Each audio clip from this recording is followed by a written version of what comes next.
I believe that everyone on this planet is innovatively perfect.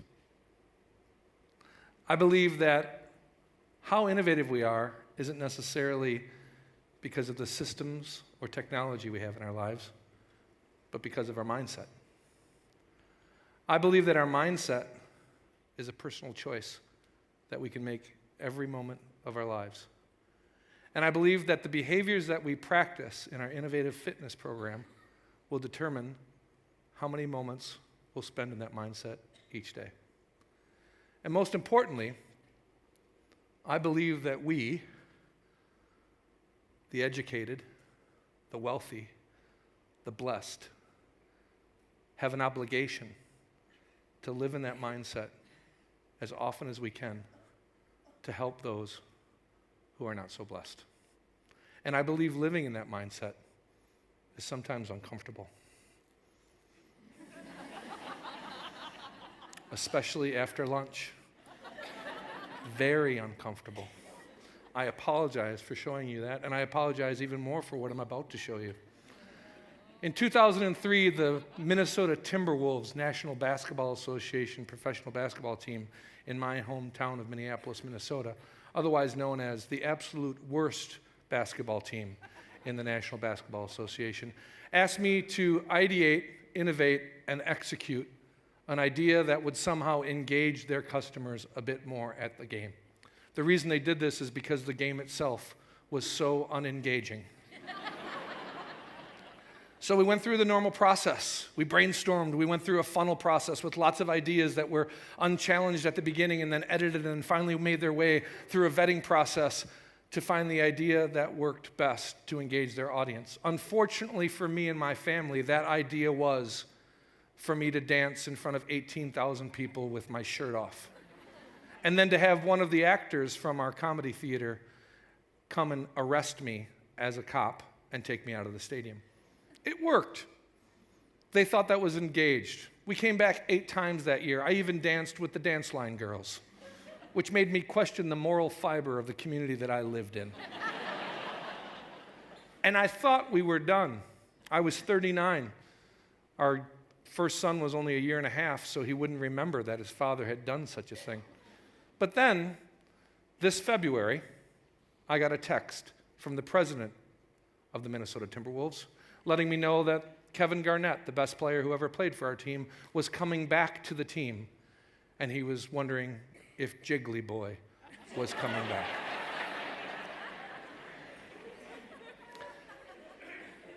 I'm a professional comedian, and if there's anything I know, it's about how to work an audience, and I realized that me at 39 being arrested perhaps is funny, but me at 49 dancing with my shirt off is just simply obscene. And the goal was to engage the audience, not to have them vomit in their mouths. But we negotiated and I brokered a deal that my sons could be involved, and mostly it was because I knew that what we would do would ultimately bring some joy to people. Ridiculous, silly joy, but some joy. So this is what we did.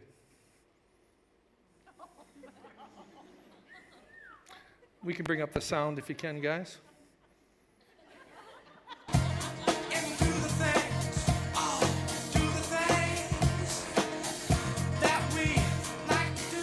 So that was 10 years ago.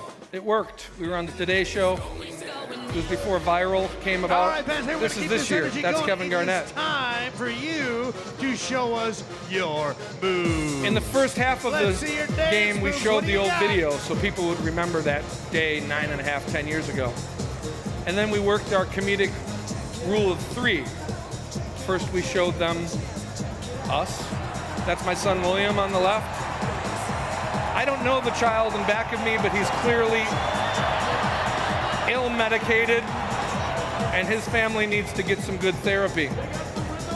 That was the first beat in the comedic scene. Wait a second, can we go back? Here comes the second beat. There's our other son, Michael Xavier. This one was, oh, come on, folks, I'm a little too old for this, but my sons might want to play. Now we build some anticipation again. So in the rule of 3, you work on the rhythms of your audience. Beat, beat, pause, punchline. So we pause a bit and we come back for the punchline. But before any good punchline, you have to have change. One more try. We use change as a way to prepare them to laugh. And in this case, the change is Usher. Oh, yeah.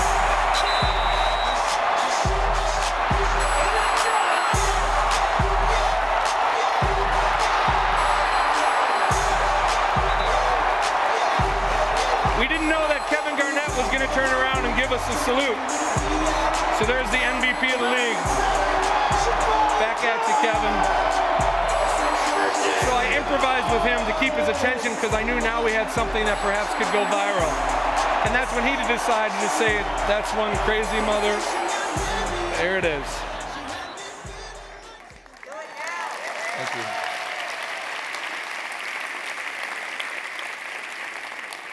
I'm the youngest of 8 from an Irish Catholic dairy farming family in Wisconsin. And every time I see that video, I think of my mother, and I'm wondering if I really should say thank you or not. But I know she feels that the $150,000 she spent on my education really, really was worth it.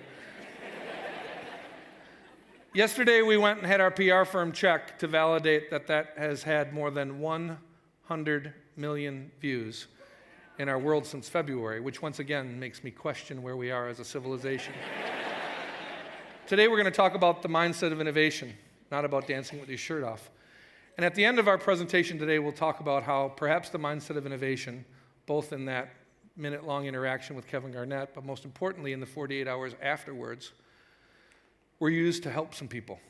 And that's what the goal of my presentation is today, to inspire you to use the mindset of discovery to help people. We declare as improvisers in the first 5 to 10 seconds of the scene to let our teammates and our audience know who we are, where we are, and what we're trying to accomplish. So my declaration for today, first, gratitude. To be here is an unbelievable honor. I am in this country for 23 days with my beautiful wife and our 2 sons. I pinch myself. I can't believe that from the dairy farm through corporate real estate to owning the theater somehow got us to your wonderful country. I'm grateful to be here. I don't have anything to tell you today. I'd like to share some things about our art form and share some things that I've learned from our clients that I hope serves you. And I have a lot of energy. It was really, really hard for me to be in the wings while she was out here dancing because I really wanted to get going. Although I don't think I can pull off the leopard string tights. That would have just been bad. But you'll know that as sometimes trite as we treat energy as a soft skill, for an improviser, it's an ingredient to innovation. The level of our energy has to do with the level of our innovation. So I will give you all the energy that I have. That's our theater. It's in downtown Minneapolis. If you've seen the show Saturday Night Live on TV, that show was based on this theater. Since May 10th of 1958, we have been pissing off Minnesotans by doing political and social satire and improvisation, and we have not missed a weekend since May 10th of 1958, and as long as I'm alive, we won't miss another one. We have about 50,000 guests, and the gift that we give them is laughter and a 2-hour respite from their lives. My wife runs our school. Most of our students are adults like yourself who work at Best Buy or Target or 3M or General Mills or Medtronic or the other corporations in Minneapolis, and they take our classes not to learn how to improvise as performers, but to learn how to improvise to change their lives and be more innovative. I spend my life funding that theater. And we do that simply by fooling large corporations to pay me to speak. And so far, the suckers are buying it, so. We look at our behavior sometimes, and we look at it in a large way, and we kind of break it down, and you've seen this many times before. What tools do we use for innovation? Very important. What specific skills, whether it's brainstorming or design thinking or modeling or all those things, those are all very important. Where we live in the world of improvisation is in the mindset, and it's for a very practical reason.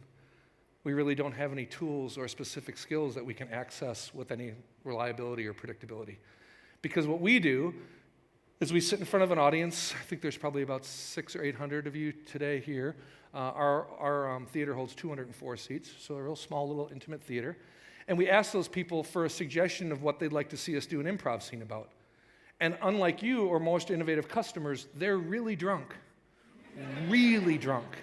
And we ensure that they're really drunk for 2 reasons. It's the highest margin profit we have in our entire organization. And as it says on our beer glasses, the drunker they are, the funnier we seem. On that stage, after we hear what our customers need, we have to develop role, we have to develop strategy, we have to ideate, we have to refine, and we have to bring to market in a matter of 3 minutes while they're watching. And to do that, we don't have any of the things a traditional theater would say they needed to produce a product. What I mean by that, if you asked a traditional theater, what would you need to create a piece of theater, they might say a script, a director, rehearsals, props, and costumes. But 234 nights per year for 58 years, we've been producing theater without any of those.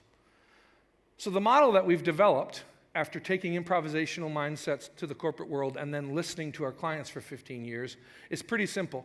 It says that on any given moment, we could be in a mindset of fear or a mindset of discovery. Those are words that we just chose. Those are the words that we've kind of heard the most. And that we can determine where we are in that mindset and how often we're in either of those by the behaviors that we practiced. And how often we practice and how well we practice those behaviors, our innovative fitness plan will directly determine how many moments during the day we spend in either mindset. And so we advocate practicing these 5 simple things.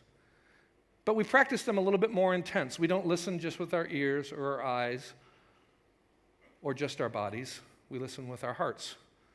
We listen with our instincts. We listen with every single device we have to absorb information, all types of information. We defer judgment. It's not that we're not judgmental. We defer judgment. We simply put space in between what comes to us and when we'll start to judge it. Because we haven't figured out a way for humans not to judge, especially when we have to evaluate, refine, and bring to market and have profitability be one of the metrics that we use for judgment. We reframe things. Since it's unpredictable what is next in our lives, we just decide that whatever comes our way, we will reframe into positive and useful, and then we will have a propensity towards action. We get what we get, we turn it into something good, and we use it to build. We declare, as I did at the beginning of this, to let people know who we are and what our gut says and what we want to get done. And then we are not hesitant at all. We don't have time. No one will come and pay $27 to see people be hesitant on stage. And we know that the only way we can get better at that is to practice. I'd like 8 people to join me on stage. You can come through those doors that say exit, and we'll clap until we get 8 people to stand up. We need to do this very, very quickly because I have 7 minutes and 26 seconds left. So 8 people will clap. Come on up through those doors. 1, 2, 3, 4. We need at least 8. Awesome. They'll keep coming and I'll keep talking. When we practice in a very specific way. Welcome everyone, I'll be with you in just a couple seconds. We want to make sure that we're humble enough that when we practice, we know we can change. We can get better no matter our age or how good we are at things. We want to get comfortable being uncomfortable because last time I checked out, if you're doing something new, it will be awkward. And so instead of avoiding discomfort, what if we worked on the athletic skill of being comfortable being uncomfortable? And then how do we do that? We trick ourselves to be of service to others. We will be uncomfortable for their sake. So we practice those 5 things. Let's practice the art of declaring. If you come and make a straight line right here and face the audience. This is a simple exercise that we use. We have over 100 in our theater. We use them every day. Our finance staff uses them. Our marketing staff uses them. I use them. Our actors use them. Our janitor uses them because we want to live in the mindset all day long. What's going to happen is we're going to practice communicating. I'm going to choose you, and you and I are going to clap at the same time. And clap. You'll make eye contact with just once. Sorry, we'll clap just once. Ready? And then you'll choose someone and clap with them. And then you'll choose someone and clap with them. And you'll choose someone. There we go. And clap together. Good job. Awesome. Good job. And you'll clap with someone. There we go. Good, good. There we go.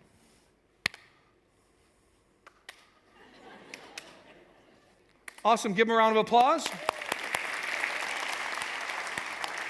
Simple exercise, right? For 15 years, we've been doing this exercise in front of audience, and I can just tell you, folks, I can read their mind. Here's what they're thinking.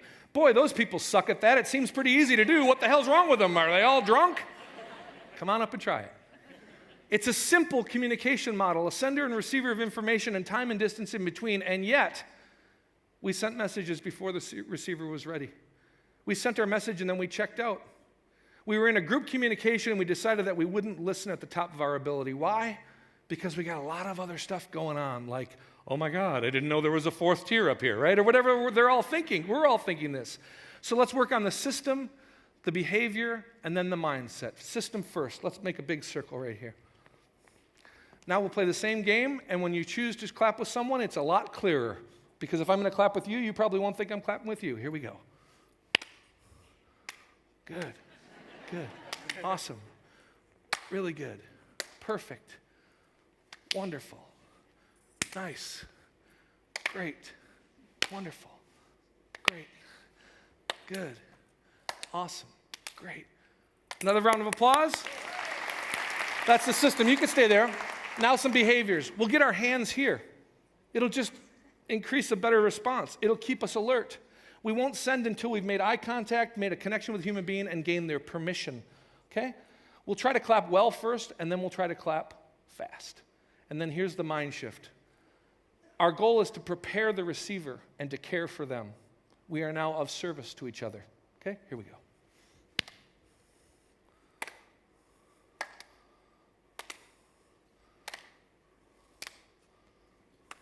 Good. Good. Awesome. Nice. Perfect. Wonderful. Way to go. Great job. Really good. Awesome. Nice. Perfect. Great. Give them a round of applause. Go ahead and have a seat. Thank you. A simple, easy game that you could start your next meeting with. You can even play it on a video call. You can do simple things that will start things in a way that says, let's get into the right mindset before we begin. And this practice is the thing I think is most missing in the business world. I played very competitive American football. Then I spent 9 years in corporate real estate, and for the last 18 years, I've been in the world of the arts. In athletics and in art, we spend the majority of our lives practicing. If you come to our theater tonight, they'll be warming up their voices for a half hour, their bodies for a half hour, their minds for a half hour, before they start rehearsal for our scripted holiday show, which doesn't open until November 16th. Practice, practice, practice. But in our world, we wake up, we drink coffee, we execute, we meet our numbers, we hit the quarter, we hit the year. Ah! Then we have a nervous breakdown, then we get our resume together, and then we shift gears to another job. Or practice. It's uncomfortable to do this on a daily basis. Life shows up. But when we live in the mindset of discovery and we try to serve the rest of the planet, sometimes silly things can turn into big things. Please go to this website. Within 48 hours of that video going live, we realized we had something in our hands because we were at 1 million hits in the first 12 hours. I realized that what we had done has brought some joy to people because of our silliness. Someone showed me a set of still photographs of that night, and everyone in the audience around me was smiling. And that made me feel good. And then I realized, without trying to, that we even, in this privileged world we live in, take our smiles for granted. Because there are many who cannot smile. And there's an organization in Minneapolis, Minnesota called the Smile Network International. And what they do for $500 per child in third world countries is do cleft palate surgeries. It takes 45 minutes, the stitches are on the inside, and that afternoon, that child's life is different. These children are thought to be demonized. No schooling, no kissing, no friends. It's hard for them to eat when they're young. And so we created this website, and you can go there and you can watch the silly video, and you can also just simply click and give $1 to Smile Network. And if you do, you can help people like Sergio.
Over 100 million people have watched that video. We've done more than 100 surgeries already because of that website. If everyone in this room goes to the website and gives $1, another child will have a surgery. So today all we wanted to do is to share the mindset of discovery that came from the world of improvisation. We use it to perform, but we also use it to live a life in the mindset of discovery to allow us to help as many people as we can on any given day. Bless you all.